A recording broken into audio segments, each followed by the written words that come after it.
Wah, itu kuat ini. Iya dan. Anak mana nek? Cucu. Ada 26. Cucu. Anak saya 7. Oh, mana anak? Syederalun, Kapolres Gayo Lues AKBP Charlie Saputra Bustamam didampingi Ketua Bayangkari dan sejumlah anggota lainnya menyerahkan 2 buah kursi roda kepada warga di Desa Rema, Kecamatan Kuta Panjang yang mengalami lumpuh. Penyerahan 2 buah kursi roda itu dalam rangka bakti sosial untuk menyambut HUT HKGB ke-69 Bayangkari Cabang Gayo Lues. Bantuan kursi roda diserahkan kepada Siti Mari, 75 tahun, warga Turun Junte, Desa Rema. Selanjutnya kepada Sabri, 40 tahun, warga Dusun Kemat, Desa Rema, Kecamatan Kuta Panjang. Penerima bantuan kursi roda dari Ketua Bayangkari itu atas nama Siti Mari yang mengalami lumpuh di bagian pinggang sampai bagian ujung kaki.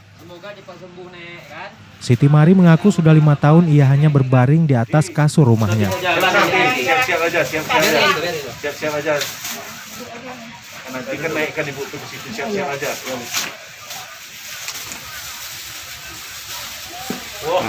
Rapatkan aja, Pak. Tapi harus belajar, harus latihan nih naik ini apa? Udah pernah, Dan?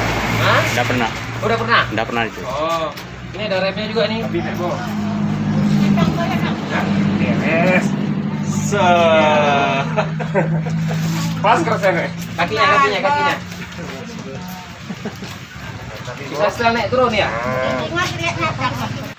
Selanjutnya Sabri, 40 tahun, mengalami lumpuh di bagian kaki sejak bawaan dari kecil, sehingga ia hanya mengandalkan kedua belah tangannya.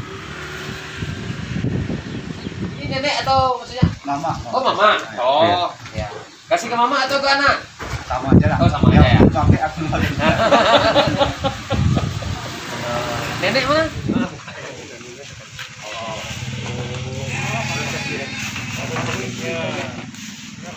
Bisa naik sendiri bang? Udah punya abang ini? Oh iya. Kapolres Gayo Lues AKBP Charlie Saputra Bustamam berharap semoga dengan adanya bantuan kursi roda ini, kedua warga lumpuh bisa dengan leluasa untuk bergerak atau minimal bisa beraktivitas di rumah.